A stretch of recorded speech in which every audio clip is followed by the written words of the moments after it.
Bienvenidos, hermanas, hermanos, a este tu canal YouTube, Dalia Galíndez, para servirte. Hoy acompañada de Suelki López, Agradecida. esta maestra de un curso de milagro, que quienes tenemos juntas un círculo de estudio los días miércoles, todos los miércoles a las 19 en Madrid. Estamos para ti, ahorita lo estamos haciendo vía Zoom, así que te puedes conectar con nosotras, ¿ok? Y gustosamente te mandamos el enlace para que nos encontremos. Hoy te decimos ¡Feliz ¡Feliz Pascua! Pascua! Hoy es día de De resurrección. Hoy resurrección. estamos celebrando la resurrección que Jesús nos entregó hace ya muchísimos años. Así que esta Semana Santa, que sea una de las últimas en donde le hacemos tanta dedicación a la crucifixión, y la Semana Santa que viene, pues hagamos nuestra devoción hacia el Cristo resucitado. Y que todo este proceso que estamos atravesando nos invita a una nueva manera de ver la Semana Santa. Que renovemos nuestra forma de mirar y vivir esta semana, que es una semana de vida realmente. Así es. Entonces, bueno, vamos a comenzar a alinearnos para hablar sobre la resurrección. Vamos a hacer una oración muy bella de la lección 286 del libro de ejercicio. Cerramos nuestros ojitos para recogernos en nuestro corazón hoy, este domingo. Y vamos a decir allí internamente: la quietud del cielo envuelve hoy mi corazón.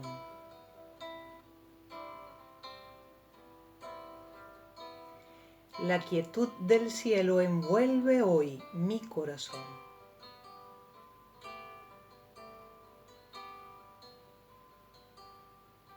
Nos unimos entonces en esta oración. Padre, qué día tan sereno el de hoy. Cuán armoniosamente cae todo en su sitio. Este es el día señalado para que llegue a entender la lección de que no tengo que hacer nada. En ti ya se han tomado todas las decisiones. En ti ya se ha resuelto todo conflicto. En ti ya se han colmado todas mis esperanzas. Tu paz es mía. Mi corazón late tranquilo y mi mente se halla en reposo. Tu amor es el cielo y tu amor es mío. La quietud del cielo envuelve hoy mi corazón. Amén. Respiramos profundo. Y el comentario de esta lección nos dice: la quietud de hoy nos dará las esperanzas de que hemos encontrado el camino y de que ya hemos recorrido un gran trecho por él hacia una meta de la que estamos completamente seguros. Hoy no dudaremos en el final de que Dios mismo nos ha prometido. Confiamos en Él, en nuestro ser, el cual sigue siendo uno con Él. Bueno, después de esta hermosa oración, entonces vamos a adentrarnos en la resurrección, ¿sí? Así es. Entonces la dinámica que vamos a estar observando hoy, vamos a estar llevando a cabo este encuentro, es que vamos a ir dándole lectura a distintas citas en el curso que están relacionadas, es decir, donde se menciona la palabra resurrección. Hemos seleccionado 14 citas, probablemente hayan más, pero esas son las primeras que hemos tomado. Y en la medida que vayamos enunciándolas, porque las hemos ubicado en el libro, tú puedes colocar pausa al video para que busques la lección, para que busques la cita y puedas seguir el compartir, ¿verdad? Sí. Y la reflexión junto con nosotros. Gracias a eso puedes darle pausa y luego sigues para... Nosotros vamos a darle corrido, ¿verdad? Pero tú lo puedes ir pausando. Entonces estamos en la página 10. Yo tengo la última edición, Suelki tiene la anterior, pero esta cita coincide en esa misma página. Estamos en el capítulo 1, el significado de los milagros. Y estamos en la sección tercera, la expiación y los milagros. Vamos a ir al párrafo número 2. Recuerda que vamos a estar leyendo los párrafos en donde sale la palabra resurrección. Y dice así, entre comillas, porque es una cita de la Biblia, el cielo y la tierra pasarán. Significa, para un curso de milagros, ¿verdad? Significa que no continuarán existiendo como estados separados. Mi palabra, que es la resurrección y la vida, no pasará porque la vida es eterna. Tú eres la obra de Dios y su obra es totalmente digna de amor y totalmente amorosa. Así es como el hombre debería pensar de sí mismo en su corazón, pues eso es lo que es realmente. Comprendemos entonces en esta frase en donde mi palabra es la resurrección y la vida.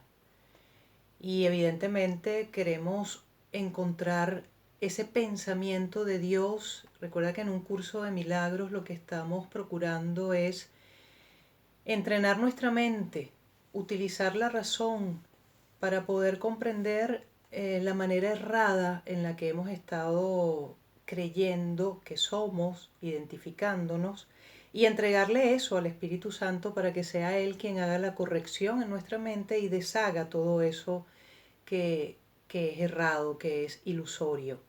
Entonces dice, mi palabra es la resurrección y la vida. No pasará porque la vida es eterna. Seguimos con la siguiente El cita. siguiente se encuentra en el mismo capítulo primero, en la misma sección tercera. Ahora vamos al numeral 5, es decir, párrafo 5.4. Y en ese 5.4 vamos a encontrar una oración, ¿verdad? Un párrafo, perdón, que está en letra cursiva. Y nos dice, 5.4, el espíritu está eternamente en estado de gracia. Tu realidad es únicamente espíritu. Por lo tanto, estás eternamente en estado de gracia. ¿Qué tiene que ver eso con la resurrección? Porque justamente el conectarnos con la resurrección, con la palabra que proviene de Dios, de la mente de Dios, que es vida, evidentemente la resurrección es ese estado en el que renunciamos a todo lo que no es eterno y aceptamos la eternidad como nuestra verdadera identidad. Y en eso experimentamos el estado de gracia. Nuestra siguiente cita, entonces, estaría en el capítulo 3. En el capítulo 3, sección primera, que es la expiación sin sacrificio, el párrafo 1, que está en el nuevo versión, página 41, y en la versión anterior está en la página 39. Capítulo 3, la percepción inocente, y estamos en la sección 1, expiación sin sacrificio, párrafo 1.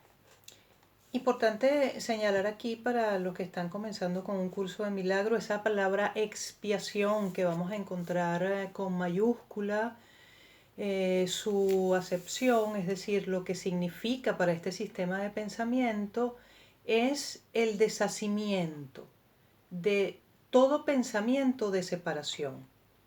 Es cuando comprendemos que somos unigénito en el estado perfecto de hijo único de Dios, es decir, cuando estamos compartiendo el estado de Cristo, cuando reconocemos que somos Cristo. Entonces dice así: hay otro punto que debe quedar perfectamente claro antes de que pueda desaparecer cualquier residuo de temor que aún esté asociado con los milagros. La crucifixión no estableció la expiación, fue la resurrección la que lo hizo. Son muchos los cristianos sinceros que no han entendido esto correctamente. Nadie que esté libre de la creencia en que la escasez podría cometer tal equivocación. Si se examina la crucifixión desde un punto de vista invertido, parece como si Dios hubiese permitido e incluso fomentado el que uno de sus hijos sufriese por ser bueno. Esto es cuando estamos interpretando erróneamente la crucifixión. ¿Okay?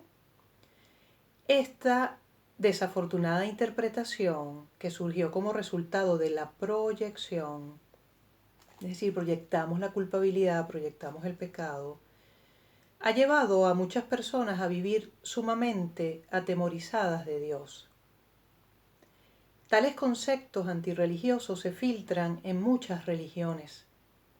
El auténtico cristiano, sin embargo, debería hacer una pausa y preguntarse: ¿cómo iba a ser posible esto? ¿Cómo iba a ser posible que Dios mismo fuera capaz de albergar el tipo de pensamiento que sus propias palabras han señalado claramente que es indigno de su Hijo? Entonces, en este párrafo, con relación a la resurrección, importante el 1.2, la crucifixión no estableció la expiación, no estableció la resurrección, no estableció la liberación del pensamiento de pecado en nosotros. No fue la cruz, fue la resurrección la que lo hizo. Sí, porque creemos que en esa, como nos hablan acá, en esa afirmación y ese concepto que se ha fijado de que gracias a que hubo una crucifixión, hubo un sacrificio, un cuerpo maltratado, Que murió una por nuestros imagen pecados. de sufrimiento, que gracias a eso es que nosotros fuimos salvos. Es gracias a que luego de ese proceso de aparente muerte se da la resurrección que nos dice la muerte realmente no existe, porque más bien es como esa transición, ¿verdad? Que se ha creído que es un estado de eliminación. No, es la resurrección la que expía, es decir, la que nos redime, es la resurrección la que nos hace ver, hey, no soy culpable, sigo siendo tal y como Dios me creó, inocente, eterno, santo, en estado de gracia, como leíamos en la parte anterior. Entonces, esto es bien importante porque entonces dejemos de seguir en esa conciencia de sacrificio, que yo para poder ser libre tengo que estar en sacrificio. No, ya yo soy libre, ya yo soy santo. Y me lo recuerda la resurrección. Y dice, yo he vencido la muerte. Y eso te lo dice la resurrección, no la crucifixión. Entonces nuestro verdadero estado de liberación, nuestro proceso de liberación está basado en la resurrección. ¿Okay? Seguimos. Vamos a la siguiente cita. Vamos a la siguiente cita, que es el mismo capítulo 3, en la misma sección 1, pero ahora vamos a estar en el párrafo 7, que en la versión nueva está en la página 43 y en la versión anterior está en la 41. Ok, vamos hasta allá entonces. ¿Lees Suelki, sí? Aquí está. Sí. Capítulo 3, la percepción inocente, sección 1, expiación sin sacrificio, párrafo 7. La expiación de por sí solo irradia verdad. Es, por lo tanto, el epítome de la mansedumbre y derrama únicamente bendiciones. No podría hacer eso si procediese de cualquier otra fuente que no fuese la perfecta inocencia. La inocencia es sabiduría, porque no tiene conciencia del mal. El mal no existe. No obstante, es perfectamente consciente de todo lo que es verdad. La resurrección demostró que nada puede destruir a la verdad. El bien puede resistir cualquier clase de mal, al igual que la luz disipa cualquier clase de oscuridad. La expiación es, por lo tanto, la lección perfecta. Es la demostración concluyente de que todas las demás lecciones que enseñé son ciertas. Si puedes aceptar esta generalización ahora, no tendrás necesidad de aprender muchas otras lecciones de menor importancia. Basta con que creas esto para que te liberes de todos tus errores. Entonces, bueno, la resurrección demostró que nada puede destruir a la verdad. ¿Y cuál es la verdad? La verdad es que el Hijo de Dios es inocente. La verdad es que el Hijo de Dios fue hecho a imagen y semejanza de su Padre, eterno, santo, impecable. Y a eso se refiere con que la expiación de por sí irradia verdad. La expiación que es el deshacimiento de esa ilusión de culpa, de esa ilusión de error, de esa ilusión de que soy un cuerpo, de que soy finito, de que la muerte existe. Es cuando se me quita eso de la cabeza, es decir, cuando borramos eso de nuestra mente. Cuando se deshace esa conciencia de crucifixión, esa conciencia de pecado, esa conciencia de que soy lo que no soy. Recordamos entonces que el cordero está asociado con la inocencia, no con el sacrificio, y es otra de las cosas importantes que necesitamos corregir en nuestro sistema de pensamiento cristiano. Cuando Jesús dice, yo soy el Cordero de Dios que quita el pecado del mundo, realmente lo que está diciendo es la inocencia, es lo que quita el pecado del mundo. Y cuando quitamos la ilusión de creernos separados de Dios, evidentemente lo que queda allí es la verdad. Y eso es el proceso y ahí es de donde se expiar. fundamenta la expiación. Sí. La Por eso expiación la relación que estamos viendo entre resurrección y expiación, que poco a poco va a ir como quedando más claro. Y Pero va a ir tomando como forma sí, más clara en nuestra mente. la expiación de por sí solo irradia verdad. ¿Y qué es la resurrección? Es ese estado de estar a salvo, de estar salvado, de estar en el estado de Cristo. ¿Okay? La expiación nos lleva entonces a eso. Es decir, que ese proceso de Jesús en el sepulcro, ese tiempo que estuvo entre la muerte, como creemos, y la resurrección, fue un proceso realmente de vida, fue un proceso en donde se estaba restaurando lo que verdaderamente somos. Esto es importante. ¿Okay? Fíjense que yéndonos al párrafo de arriba, nos va a hablar, en el párrafo 6, nos va a hablar justamente que el Cordero que quita el pecado del mundo, en el sentido de que el estado de inocencia o gracia es uno en el que el significado de la expiación es perfectamente obvio. Y continuamos. Ahora vamos a seguir en el mismo capítulo 3, en la sección quinta. La sección quinta está en la página 50 en la versión nueva y en la versión anterior está en la página 48. Y esa sección quinta, párrafo primero, más allá de la percepción. Nos dice así: he dicho que las capacidades que ahora posees no son sino sombras de tu verdadera fortaleza, que la percepción, que es intrínsecamente enjuiciadora, comenzó solo después de la separación. Desde entonces, nadie ha estado seguro de nada. He dejado claro asimismo que la resurrección fue el medio para regresar al conocimiento con C mayúscula, porque es a la mente de Dios, de regresar a Dios, lo cual se logró mediante la unión de mi voluntad, nos dice Jesús, con la de mi Padre. Es oportuno ahora establecer una distinción que ha de clarificar algunos de los postulados que se presentan más adelante. Entonces es importante resaltar acá en el tema de la resurrección, en donde se nos dice que es un medio.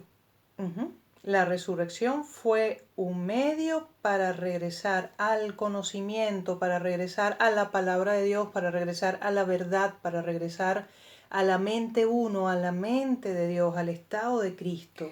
Sí, para lo cual se logró mediante la unión de su voluntad, de la voluntad de Jesucristo, a la voluntad del Padre, Él como representación de todos nosotros. De todos nosotros, sí, importante tener presente que a la luz de las enseñanzas de un curso de milagro, conocimiento es la mente de Dios.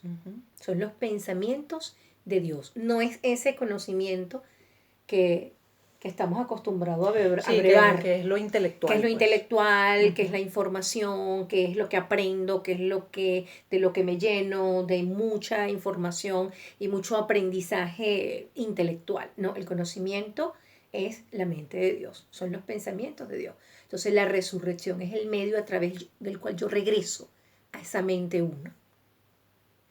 Así es. Luego vamos entonces a continuar con la siguiente cita. Y ahora continuamos con el capítulo 4, introducción, la introducción del capítulo 4, párrafo 3, que en la versión anterior se encuentra en la página 57 y en la versión actual en la 59. Las ilusiones del ego. Las ilusiones del ego se llama el capítulo 4. Entonces, en la introducción, en el párrafo 3, dice: el viaje a la cruz debería ser el último viaje inútil. No sigas pensando en él, sino dalo por terminado. Listo. Que en esta Semana Santa, con este domingo de resurrección, yo diga: hasta aquí llegó el camino a la crucifixión, hasta aquí llegó el sacrificio en mi vida, hasta aquí llegó mi verme culpable. Este periodo de Pentecostés debería ser un periodo en donde más bien estamos celebrando la resurrección y la vida. 3.3. Si puedes aceptarlo como tu último viaje inútil, serás libre también de unirte a mi resurrección. Hasta que no lo hagas, estarás desperdiciando tu vida, ya que ésta simplemente seguirá siendo una repetición de la separación, de la pérdida de poder, de los esfuerzos futiles que el ego lleva a cabo en busca de compensación y finalmente de la crucifixión del cuerpo o muerte. Estas repeticiones continuarán indefinidamente hasta que voluntariamente se abandonen. No cometas el patético error de aferrarte a la vieja y rugosa cruz. El único mensaje de la crucifixión es que puedes superar la cruz. Es decir, que podemos superar la culpa, que podemos superar el error, que podemos superar el creernos separados, que podemos superar los juicios, la vulnerabilidad, el soy vulnerable, el creernos identificados con el cuerpo, que podemos superar el creer en la muerte, todas esas cosas. 3.9. Hasta que no la superes, eres libre de seguir crucificándote tan a menudo como quieras. Y aquí es donde está el albedrío, el libre albedrío.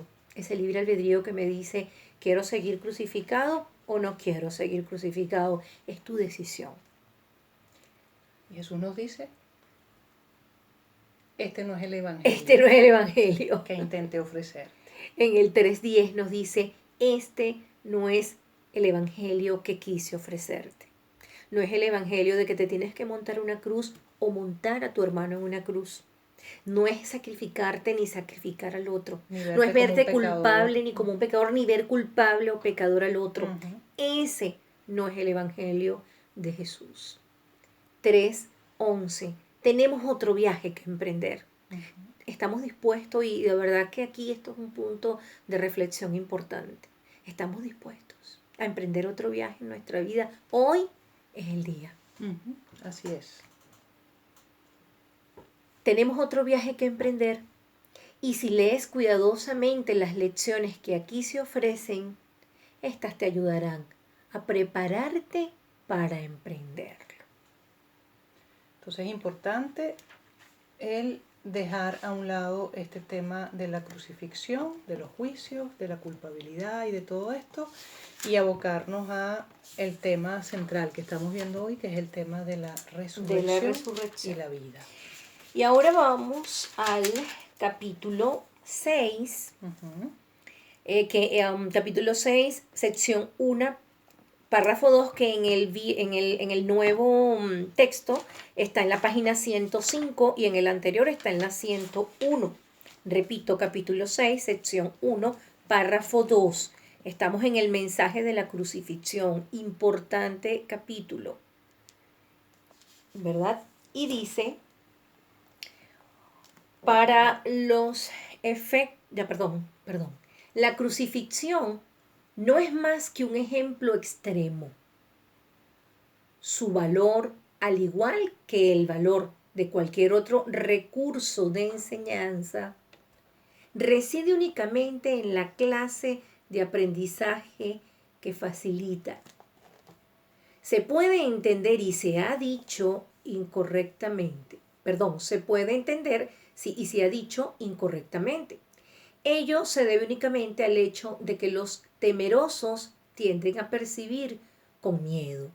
Ya te dije que siempre puedes recurrir a mí para compartir mi decisión y de ese modo hacerla más firme.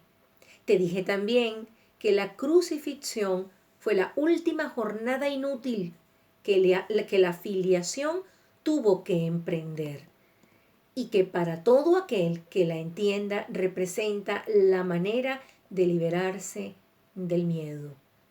Aunque antes solo hice hincapié en la resurrección, no aclaré entonces el propósito de la crucifixión y la manera en que ésta, de hecho, condujo a la resurrección. Ese propósito, no obstante, tiene una aportación muy concreta que hacer a tu vida propia y lo examinas sin miedo. Te ayudará a comprender, y si lo examinas, sin miedo, te ayudará a comprender tu propio papel como maestro. Entonces, en este tema con la crucifixión como ejemplo, ¿cómo es eso de la crucifixión como ejemplo? Es importante que nosotros comprendamos que Jesús nos dijo, inclusive le dijo a los apóstoles antes de ascender al estado celestial, que había muchas cosas que todavía no comprendíamos y que para eso iba a hacer el descenso del Espíritu Santo, para que el Espíritu Santo, como la voz de Dios, nos guiara plenamente en nuestro camino de vuelta a casa, que es el camino del despertar. La cruz como un ejemplo extremo es tal como cuando adoptamos el sistema de pensamiento de un niño para poder hacer la corrección, ¿verdad? Ese niño que a lo mejor está jugando con una pistola, matando ahí a todo el mundo, pa, pa, pa, pa, pa, pa, pa. ¿Cómo hacer que ese niño comprenda que eso hace daño, que no solamente es un juego que está siendo un juego peligroso?